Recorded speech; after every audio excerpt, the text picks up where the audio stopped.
viewers, me na Mariama Neneh Kamara, and this now a program called Talk to the Camera. Today the camera come na the HIV and AIDS office for know but the present status of HIV and AIDS na the country. Welcome to Sierra Network, Talk to the Camera. You go please tell me your name and introduce yourself. Yeah, Mina Abdurrahman Sise, Mina the Director General and National AIDS Secretariat na Sierra Leone. Tell we a quick rundown of the activities of the HIV and AIDS Secretariat. Currently now we try for develop a new national strategic plan. We just don't do the end term review of the strategic plan. We don't go to the field. We don't engage a lot of partners we involve in the response as well as community members for know how far we've been go with the implementation of the last strategic plan. Because we current strategic plan in lifespan the end on the 31st of December 2025. And before we actually end, we've been for do an end term review of the NSP for see the targets they will put if we actually able to achieve the targets. This happened about 2 weeks ago, and we're in the process now for put the reports together. When we put the reports together, that report they now the guide we into developing a new national strategic plan, and we'll get for sit down again and engage and see how we can prioritize, because not to everything we go say we did do because of resource constraint. We'll get for prioritize and see which elements them very critical we'll really need for focus on. Then I just one bit. And also the second thing we did on is like we develop a sustainability roadmap for the country. Within the sustainability roadmap actually they're about is over the years most of the HIV funding in the country, let me say 80% to 90% of the funding they come out from external partners. And we see what happen, President Trump come to power, and most of we donors, we partners that have been there, now they don't get funding anymore. Or even if they get funding now, there has been a drastic cut. So we now try for develop a sustainability roadmap. This sustainability roadmap will actually guide government for ensure say all the gains the world on they do in the HIV/AIDS response not go fall back. So we will try for maintain the gains and add more gains to it. So now that is sustainability roadmap they all about. And we been wise enough, we start the process even before President Trump come to power. We been know say, over the years the resources for the HIV/AIDS response been on the dwindle, and we see the need wherein we able to develop the sustainability roadmap, wherein we can put in a series of milestones for government so that government will be able to take over and ensure say even with the drastic funding cuts, it not going to affect the program. We will continue for implement the program. So these are the two critical things what would they do. And we've been on develop so many things. First of all, we've been on develop a prevention roadmap. Because when you talk about HIV, they talk about prevention. You want for ensure say you not get more people infected. The one that we already become infected, you go able to manage them case, and we not go put burden on you. But you need for put in place strategies for ensure say you ensure that most of the other people who are not infected go remain uninfected for the rest of their lives. So we will now also develop that document there. And also the issue of stigma, an issue where they really affect the response to HIV. Because most of the people that were already affected with the disease, they come forward because of the stigma.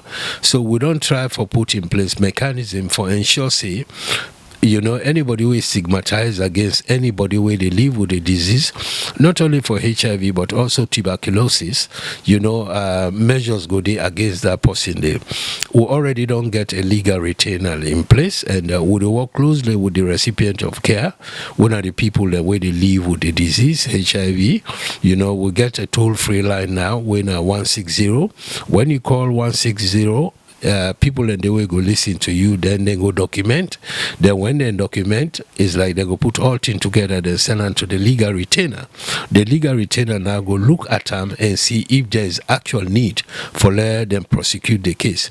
We get over 10 cases that now in a court where we actually follow up on them, and I believe say within the next 3, 4, 5 months, when court take the decision, then we go talk about them. And maybe when we succeed in that thing and now, we go publicize them for let everybody know, say, if you stigmatize against anybody who get the disease, now the punishment is. And those are the things that we actually try for do. And also we try for ensure, say, not only you stigmatizing against the person. Okay, well, our holiday small.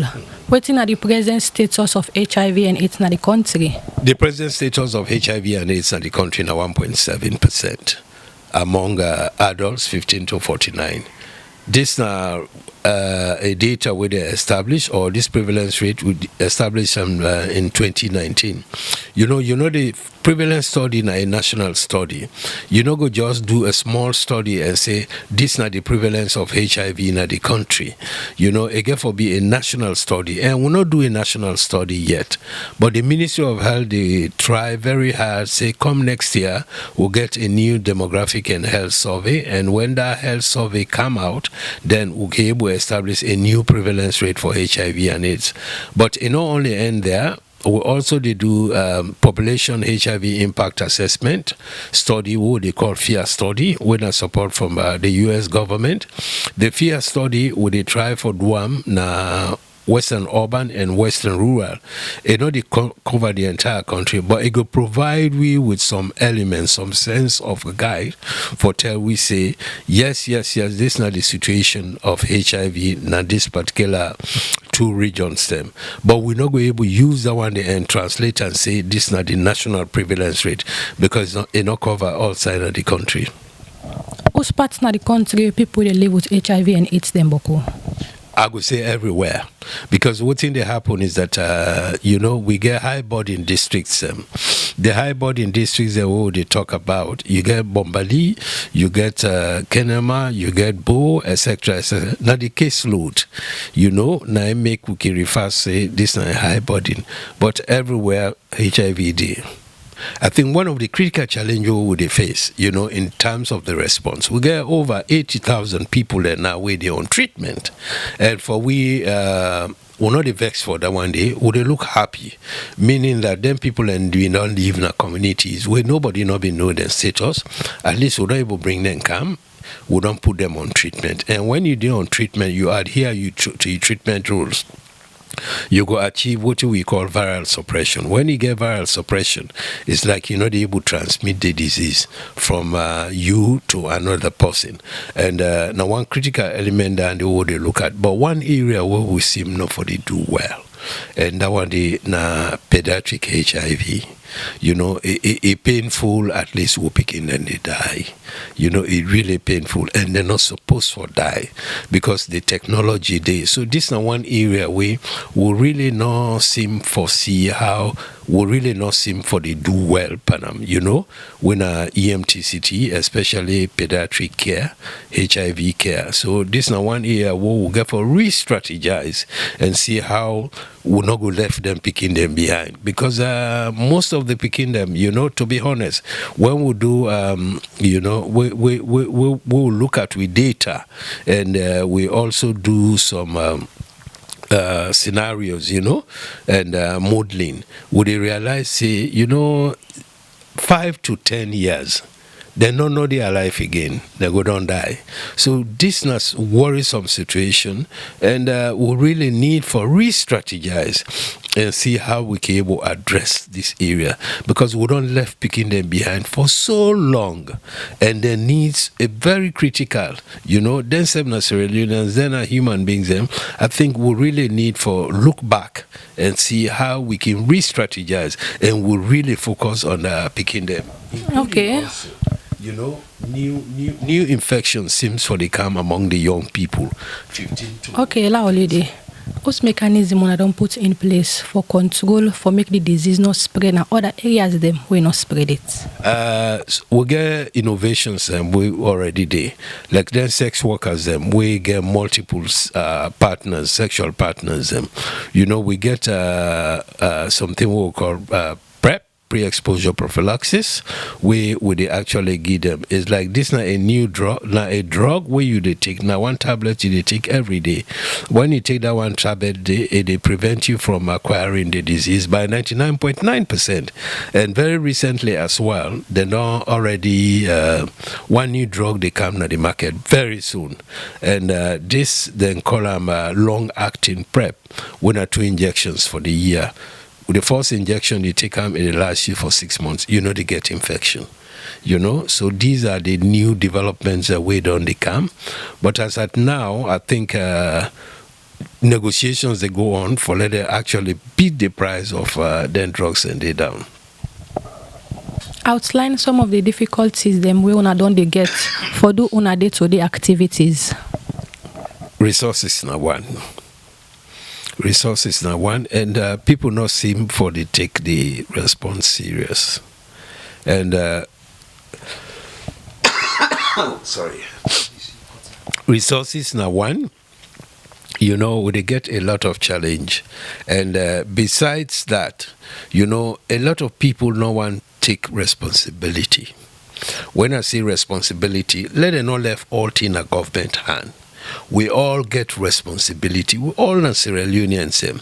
We all, you know, the disease they within we own country, and it they within we families, it they within we communities.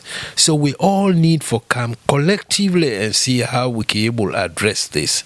Not to issue of pointing finger, whatever, you know, like even when we in the media landscape, you know, they may in fact say when they do this interview, now your role when they play for that we reach out and sensitize people, you know, and government now government of the people, by the people, and for the people. And with every government, you get rules and responsibilities. The government, they get in your responsibility where it do. And when you perform your responsibility, you self get your role where you for play. For example, government ensures, say, I bring in medication for everybody. And this medication are they provided for everybody for free. So if you infected with the disease, you know, say if you take this medication, it go make you get viral suppression. Now your responsibility for begin take them. And government not get that challenge day, or government not get that power day for go tie rope na next say power purpose you go get for take this medicine.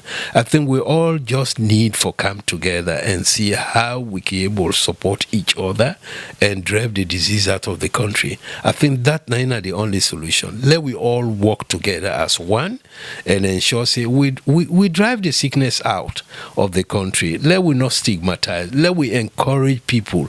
And if you did like now within any of your community way there, you get belly woman, encourage them, sit down and talk to her. And tell and say, go do your HIV test. And if that person is positive, then they put them on medication. Continue for talk to them. All that one in a courage for like continue for taking treatment.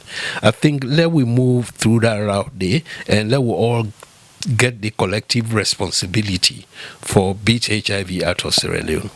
Plenty thank you for talking to me. Thank you too. As una self do hear from the director of the HIV and AIDS na the country, waiting he don't say, he say HIV and AIDS they all sign at the country and they try hard for make them reduce them. Me na Mariama Neneh Kamara, we bring this program to una, na so I go say tata.